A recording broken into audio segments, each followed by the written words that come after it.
Satyabama Institute of Science and Technology, Chennai and Sriperumbudur. Cuddalore தர்மபுரியில் நாளை திட்டமிடப்பட்ட பிரச்சாரம் ரத்து செய்யப்பட்டிருக்கக்கூடிய நிலையில நாளை திருச்சி கிழக்கு தொகுதியில விஜய் பிரச்சாரம் செய்கிறார். அதனுடைய முக்கிய செய்தியை நம்ம பார்க்கிறோம்.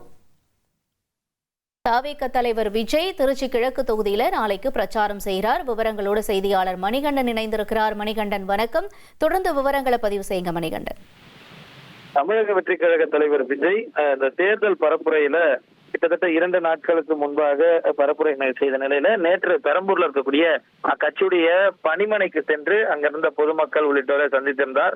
இந்த நிலையில இன்று அவர் செல்ல இருந்த பயணங்கள் ஏற்கனவே ஒத்திவைக்கப்பட்டிருக்கக்கூடிய நிலையில நாளைய தினம் தருமபுரிக்கும் கடலூருக்கும் செல்வதற்கு அனுமதி கேட்கப்பட்டிருந்தது. கடலூர்ல உரிய அனுமதி கொடுக்கப்பட்டும் கூட சில காரணங்கள்னால அந்த பிரச்சாரம் ரத்து செய்யப்பட்டிருப்பதாக தகவல் வெளியாகி இருக்கிறது. இந்த நிலையில கடலூரும் அவர் செல்லவில்லை என்ற நிலையில திருச்சி கிழக்கு அவர் போட்டியிடக்கூடிய திருச்சி கிழக்கு தொகுதியில அவர் பரப்புரை மேற்கொள்ள திட்டமிட்டிருக்கிறார். அந்த அடிப்படையில நாளை திருச்சி கிழக்கிலும் நாளை மறுதினம் 20ஆம் தேதி அன்று பெரம்பூரிலும் அவர் பரப்புரை செய்வதற்கு திட்டமிட்டிருக்கிறார். அது மட்டுமல்லாமல் 21ஆம் தேதி பரப்புரை ஓயக்கூடிய நாள், தேர்தல் பிரச்சாரத்திற்கான இறுதி நாள். அந்த நாள்ல சென்னையில நந்தனம் YMCA மைதானத்துல பொதுக்கூட்டம், செயல் வீரர்கள் பொதுக்கூட்டம் என்பது நடைபெற இருக்கிறது.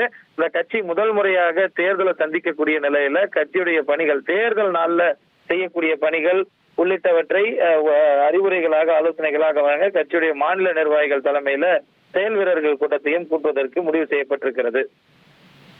தகவல்களுக்கு நன்றி மணிகண்டன்.